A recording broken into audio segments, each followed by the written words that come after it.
হাজোৰ হয়গ্ৰীব মাধৱ মন্দিৰৰ বাকৰিত ৰজাদিনীয়া পৰম্পৰাগত দৌল উৎসৱ আৰু ভেলাঘৰ পৰ্ব উদযাপন।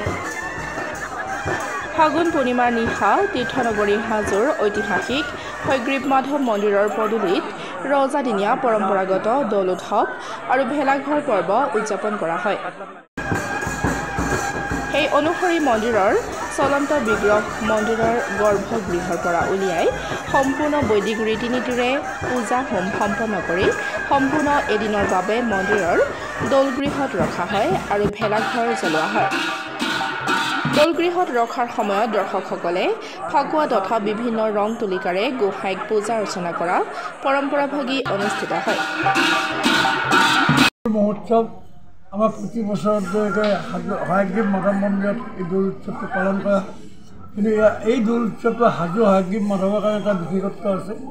বিশেষত্ব হ'ল এই যিটো উৎসৱ দৌল উৎসৱটো আমাৰ দুবাৰ হয়। অসমৰ গোটেই এবাৰ হয় বা কোনো জেগাত দুবাৰ নহয়। এই একেধৰণে একেলগে আকৌ 15 দিন পিছত আমাৰ আকৌ এটা দৌল উৎসৱ হ'ব, উৎসৱ আৰম্ভ হ'ব। এইটো হোৱাৰ কাৰণটো হ'ল ৰজা প্ৰমত্ত সিংহৰ দিনত তেখেতৰ ৰাণী সেই সময়ত ৰজস্বলা হোৱাৰ কাৰণে সেই সময়ত তেখেতে উপস্থিত থাকিব নোৱাৰিছিল। তাৰ কাৰণে এই দৌল উৎসৱটো তেওঁ 15 দিন পিছত আকৌ পাতিবলগীয়া হ'ল। আমাৰ আজি যিধৰণে আমি এৰেঞ্জমেণ্ট কৰিছোঁ ঠিক তেনেকৈ আকৌ 15 দিন পিছত আমি একে এৰেঞ্জমেণ্ট কৰি পেলাই দৌল উৎসৱ পালন কৰিম। আৰু হাজোত দৌল উৎসৱটো এটা বিশেষত্ব এইকাৰণে আছে যে আমাৰ হাজো হয়গ্ৰীব মাধৱ মন্দিৰত আজি গোসাঁইক হৰিৰ ৰং খেলাৰ উদ্দেশ্য লৈ বাহিৰলৈ লৈ অহা হয়। আজি তেওঁক দৌলৰ হোম যিখিনি কৰা হয় ভেলাঘৰ আদি জ্বলাই দিয়াৰ পিছত গতানুগতিক যিখিনি কৰিবলগীয়া কাম থাকে আমাৰ পূজা পাৰ্বণ সেইখিনি কৰাৰ পিছত ৰাতিৰ কাৰণে আমি আমাৰ ইয়াত যিটো দৌল আছে দৌলটোৰ ভিতৰত ৰখা হয়। তাত গাৰ্ড দি পেলাই আমাৰ নিয়ম নীতিৰ মাজেৰে তেওঁক ৰখা হয়।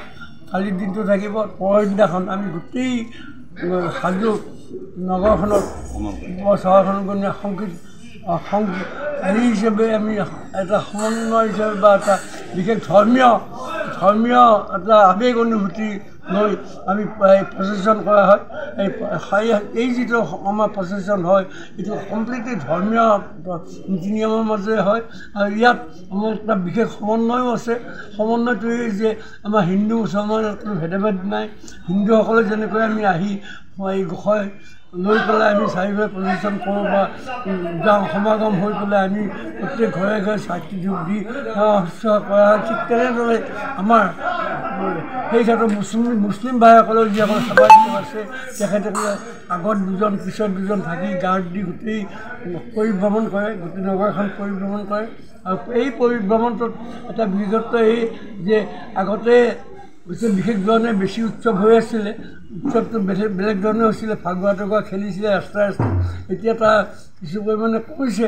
তথাপি কিন্তু আমি এইবাৰ এই ফাকুৱা উৎসৱটো পালন কৰিম বুলি আকৌ আগত যেনেকৈ আজি বহুত বছৰ আগৰ পৰা যিধৰণে হৈছিলে তেনেকৈ পালন কৰিম বুলি আমি ভাবিছোঁ।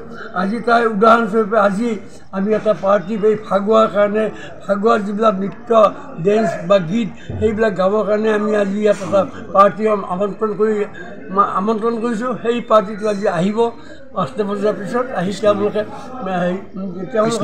কৃষ্ণ নৃত্য কৰিব আৰু এই নৃত্য কৰি পেলাই তেখেতসকলে আমাক আমোদ দিব। আৰু এইটো কাৰণে আমি এটা ভাবিছোঁ যে আজি এই দিনটো এটা বিশেষত্ব আছে আৰু সকলো ৰাইজে ইয়াত উপস্থিত হৈ আমাৰ আইসকলে তেওঁলোকে মানে সেই যিটো আমাৰ পৰম্পৰা হিচাপে যিটো বিবাহৰ আমাৰ যিটো এই হিংসাবাৰীৰ যিটো বিবাহৰ কথা আছে সেইটো কথা মই ডিটেইলছ ক'বলৈ নাযাওঁ। সেই ক্ষেত্ৰত আমাৰ আইসকলে বিভিন্ন ধৰণে বিয়ানামৰ গীত জোৰানাম বিয়ানাম এইবিলাক গাই পেলাই মানুহক কিবা আনন্দ ফূৰ্তি কৰে। আমাৰ যিসকল ধাৰ্মিক আছে ধাৰ্মিক লোক আছে বা যিসকলে ধৰ্মৰ লগত ধৰ্মপুথি পঢ়ে ৰাখি আমাক বিশেষ এটা আনন্দ দিয়ে। আৰু লগতে আমি এই আজিৰ যিটো উৎসৱ এই উৎসৱটোত যিসকল আহিব তেখেতসকলক আমি ৰাতি খিচিৰি ভোগ খোৱা হ'ব। তেওঁলোকে খিচিৰি ভোগ খাব। ইয়াৰ আৰু এটা ইণ্টাৰেষ্টিং কথা আগতে আছিলে কিন্তু আমি বন্ধ কৰি দিয়া আজি কিছুদিনৰ আগতে বন্ধ হৈ গৈছে। যেনেকৈ ছাগলী এটাও এই ভেলাঘৰৰ ভিতৰত সোমাই দিয়া হৈছিলে। দিয়াৰ পিছত তেওঁ ছাগলীটোৰ পিছত বিভিন্নজনে আহি সেইটো ভৰি হাত এইবিলাক আৰম্ভণি কৰিছিলে সেইটো দেখিবলৈ অলপ ভাল নাই কাৰণে সেইটো ফিল্ড আছে সেইটো এটা আছিলে এইটোৱে বেছি বৰ্তমানে নাই ৰাইজকে আহ্বান কৰিছোঁ তেখেতসকল আহক বিষ্ণুৰ পৰা আশীৰ্বাদ লওক আজি এটা পবিত্ৰ দিন গতিকে মই এইখিনিকে কৈছোঁ আৰু আমাৰ লগত আমাৰ মেম্বাৰ হাজোৰ পৰা অনামিকা কলিতাৰ ৰিপৰ্ট ডেমক্ৰেটিক আছাম।